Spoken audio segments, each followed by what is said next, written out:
Hey, this is Anney. And Samantha. And welcome to Stuff I Never Told You, a production of iHeartRadio.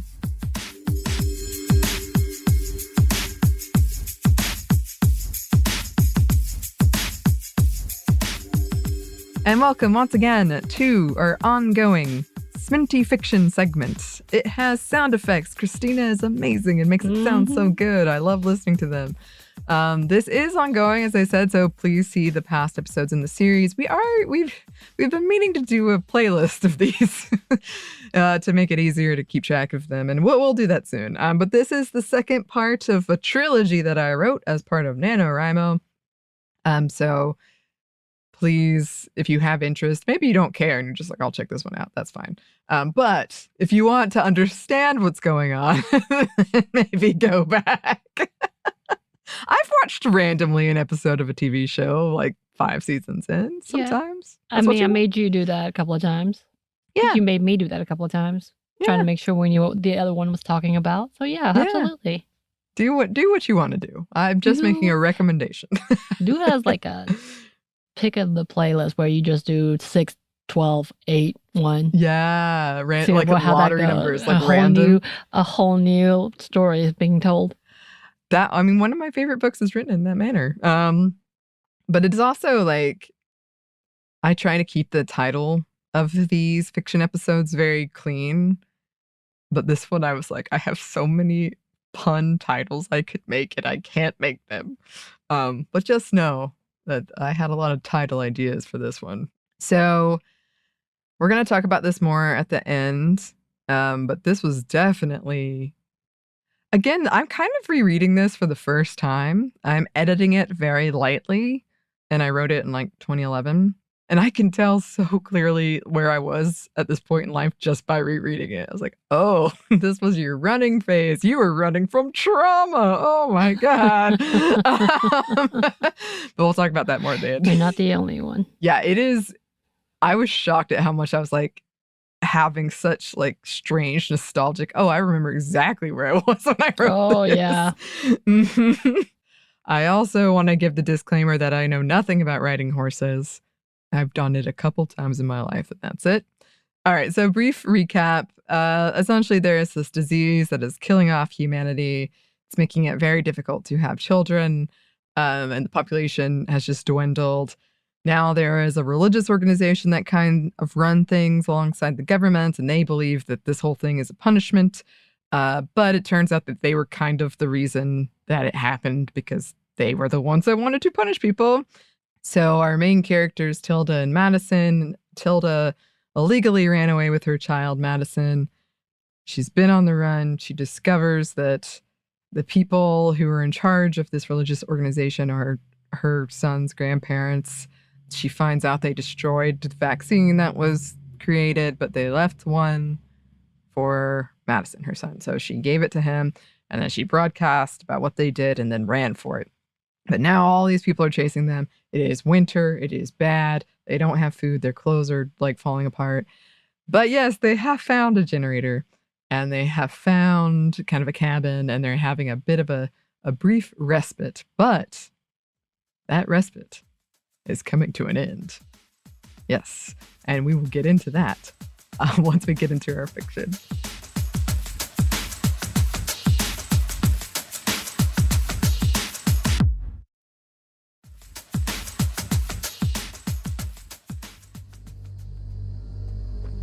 Tilda dreamt she was running. She had been running, and she was running, and she would be running until her legs would no longer carry her. She ran through fields and through forest, vines tangling at her feet, her toes scraping along the dirt. Her knees throbbed and her feet burned with every impact. Her lungs seized and every breath blazed down her throat. She didn't know why she was running or where. Only that she had to, that she was trapped in this life of running, and that if she stopped, everything stopped. She stopped existing. If she stopped, the world around her would disintegrate into darkness. If she stopped, everything died. The world depended on her to keep running. So she ran in steel twilight that made her blink, made it hard to see where she was going, to plant her next foot. The air was cold and unforgiving. Snow collected on her shoes. She ducked under branches and hopped over roots. Her pace quickened. Something was behind her. She could hear it, growling, feel its breath on her neck. And something was in front of her, something she was chasing, elusive. She'd catch slivers of it slipping between the trees, flashes in the gray. She sped up, even though she was barely standing, even though there was nothing left. Running was her bones, her blood, her existence. The presence behind her reached out. She reached forward, stretching out her fingers. Tilda jolted awake. She blinked, looking around in confusion, her tired brain processing what had woken her up. It couldn't be. But there it was again. Neighing. Stomping. The man with the horse, he was outside. Tilda almost choked on the surge of her fear. She pushed herself down into the couch, her mind flickering over options. Madison slept on, unaware. Did he know that they were inside? She thought frantically. How could he not?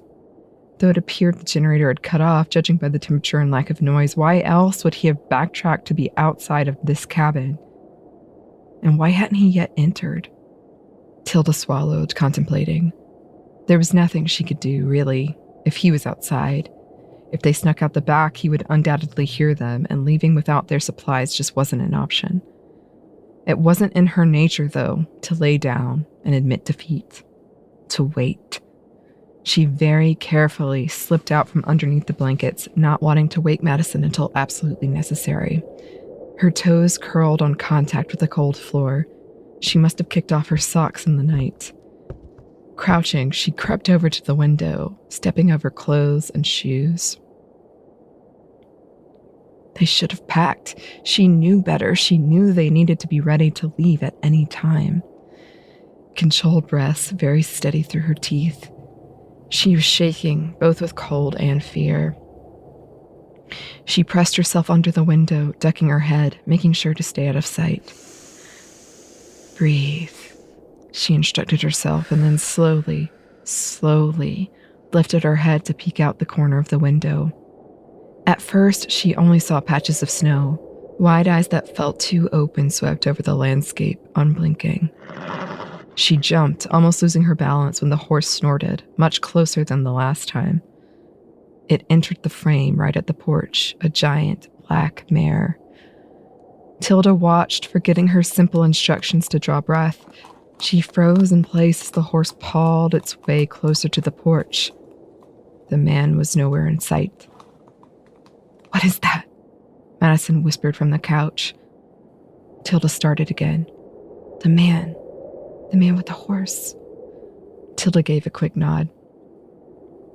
What do we do? Madison asked, and for the briefest moment, Tilda resented him, but it just as quickly turned on herself. She didn't know. She didn't have the answers. Get dressed, quietly, and stay down, out of sight. Madison complied, climbing free of the blankets and collecting his clothes from the pile on the floor. Tilda did the same, eyes latched to the horse as she pulled on her sweater and winter jacket, her winter pants, clothes whispering into place. She slid her hands into black gloves and pulled on her hat, a soldier preparing for battle. The horse turned its head to the window as if it could see them through the pane.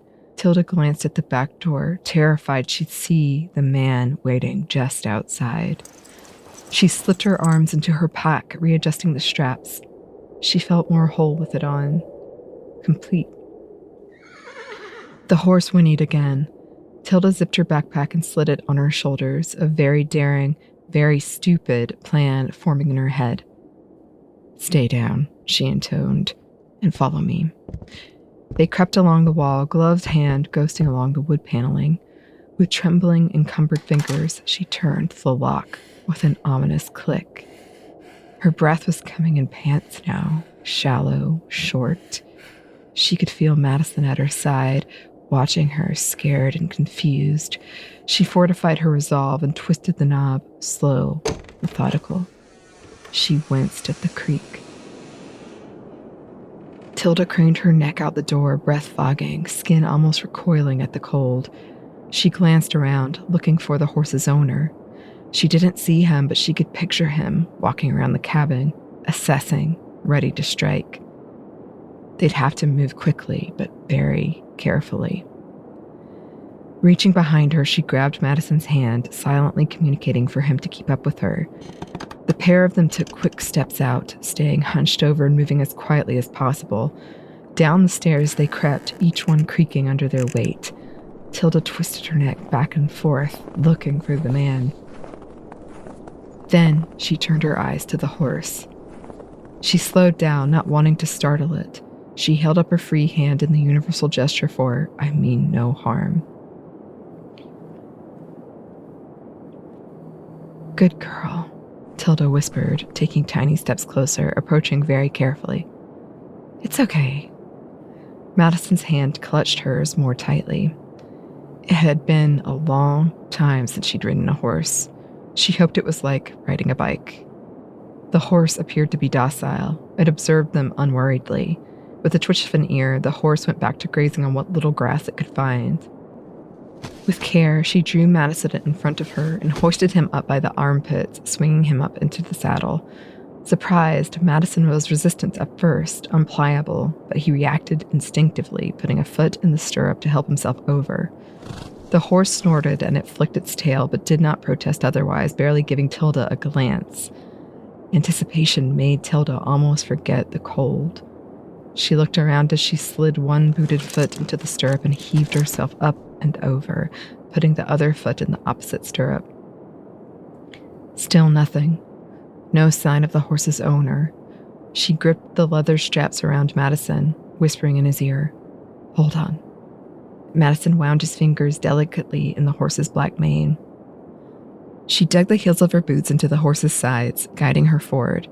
At first, the horse ignored her, but Tilda dug her heels in even more insistently, giving the reins a light flick. The horse acquiesced with a soft whinny. Okay, Tilda muttered under her breath, tense, trying to get a feel for the riding. She kept the pace slow, following south along the stream. At any moment, she thought she was going to hear a man shout, hear the pounding of boots as he chased after them, realizing she'd stolen his horse. But all she heard was the sound of their breathing and the muffled clop-clopping of the horse's hooves on the snow and leaves, almost lost to the cracking and shushing of ice and snow thawing and falling from limbs. Relaxing a bit more into it, Tilda pushed the horse to move a bit more quickly. She hesitated to do anything above a trot, afraid they'd fall off or the horse would trip up over an unseen obstacle, or one they may be going too hastily to avoid. Madison looked from side to side, apparently relishing their vantage point from atop the mare. I can't believe it, he whispered, nearly giddy. We're riding a horse. I never thought I'd ride a horse. Tilda made a non-committal sound of agreement, not yet convinced that they were out of danger. Her neck hurt from craning it around to look for threats and keeping it bent downward in an attempt to see the path in front of them.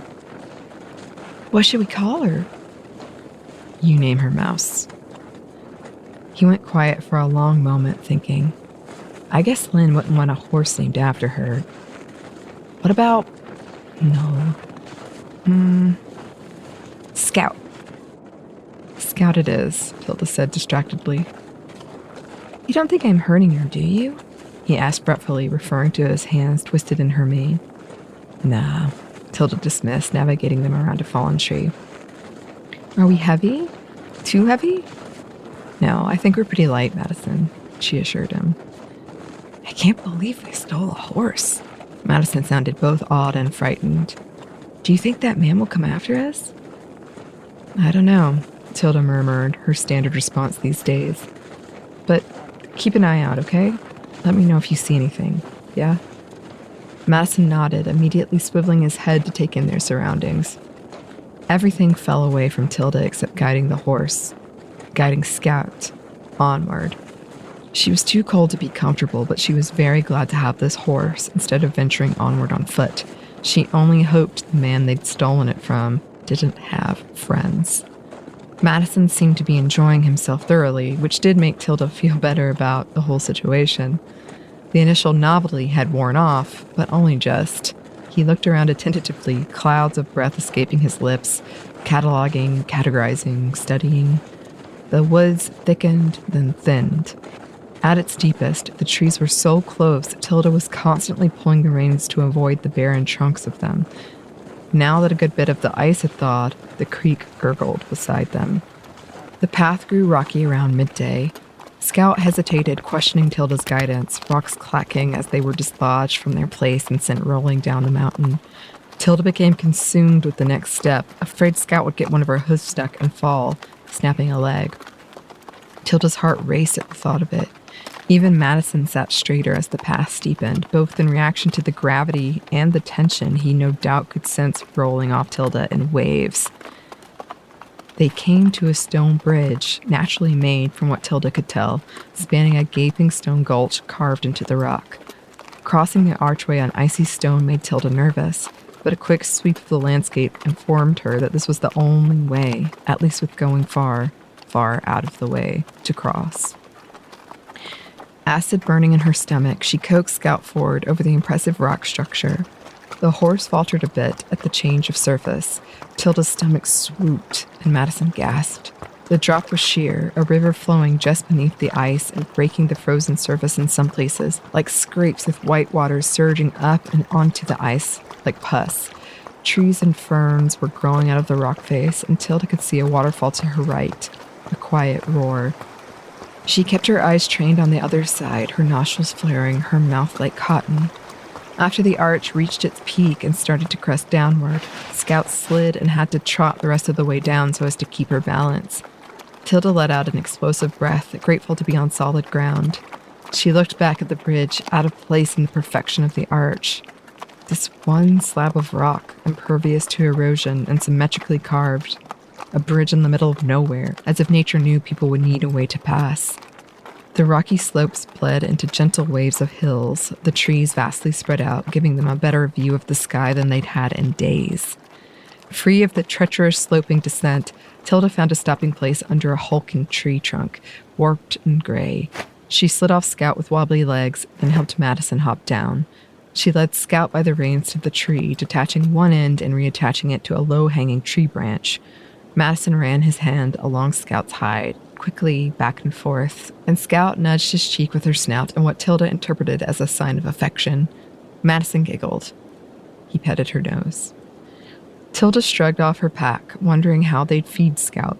The horse seemed content with munching on grass, but Tilda knew that couldn't last. And water, she'd need water as well. Scout was already lapping spring water from the creek. That would do for now, Tilda thought heavily, digging out a small bottle of water for her and Madison each. She handed one to Madison. He struggled with the cap, twisting it this way and that with tiny grunts of frustration. Tilda snatched it back, tucking her own in the crook of her elbow and twisting the cap off, popping it back into his hands. He sipped greedily. Tilda opened her own and swallowed slowly, relishing the cool water against her burning, dry throat.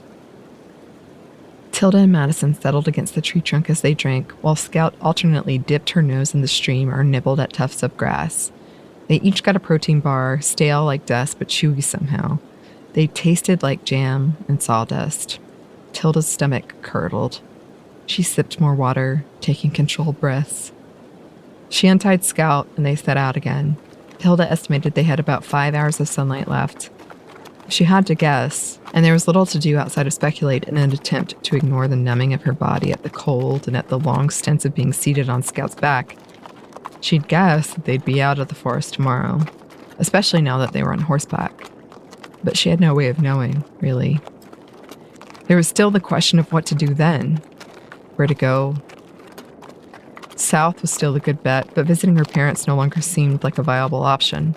She hadn't taken it off the table yet, but it would be very risky. She didn't know what else to do. Their close call in the cold woods, almost freezing to death with no one to know their fate, had made it abundantly clear that life on the road could not go on indefinitely. They needed to find some security. It was a basic need that had gone unmet for too long. Most of Madison's life, she'd been unable to offer him that.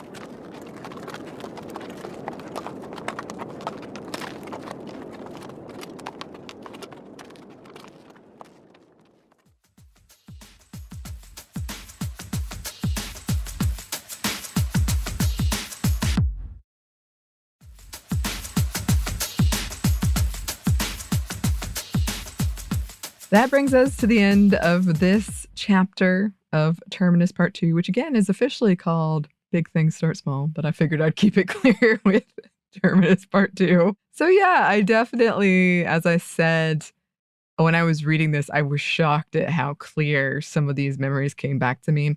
For instance, enter the man with the horse. This whole chapter is sort of like, who is this guy on the horse? What is he doing? So I used to, back on my college campus, they fixed this to my knowledge, but I didn't get along with my roommates. So I would hang out with my friend on the opposite side of campus. And that was like 1.5 miles away. And so I would walk back late at night from her dorm to my dorm. And there was 24 seconds I would count where there were no lights. And so I called it my 24 seconds. And so that there's a scene in here. I was like, oh my God, I'm writing about this 24 seconds. I even wrote a short story about it. But one night, some of you may remember, there was a tornado that touched down in Atlanta. And I got this frightening text message that turned out to just be from the campus, but it said get in now or you won't survive. And I was freaking out. And I'm walking back and it's at the 24 seconds. It's storming. It's horrible. And there was a black horse, I swear to God, just walking by. And I was terrified. Was it a ghost? Was there a headless man on there too? Well, so the next day after there was no headless man, Samantha. After, kind of we were taking stock of the damage that had been done, there was a report that a lot of animals got loose during this tornado. Oh, no. But listen to me, I saw this black horse. You said, listen to me. I was so scared. So this chapter is largely inspired. Oh, my goodness. Yeah. I was working at this point. I was in career mode. Right? Yeah. That was a bizarre when that tornado touched down. Yeah, in Atlanta. Yeah. But yeah, just definitely, it is interesting to look back on the old things you wrote and be like, oh, yeah. I remember 2008, right? No. Well, yes, the horse might have been, but the inspiration of that, because I still walked that length every night because I didn't like my roommates. Yes. Yes. And then I wrote it in French because I was in advanced French at the time. And I wrote the story of it was called The 24 Seconds about this. So it was a big thing. It stuck with me. Obviously. And the horse.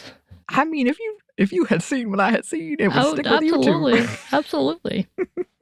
I hope you enjoyed it, listeners, because we do love doing these, and Christina does such an amazing job. As always, if you have any suggestions for something we could read from the public domain, that would be great. That'd be really fun. We could even try some voice acting. That'd be great.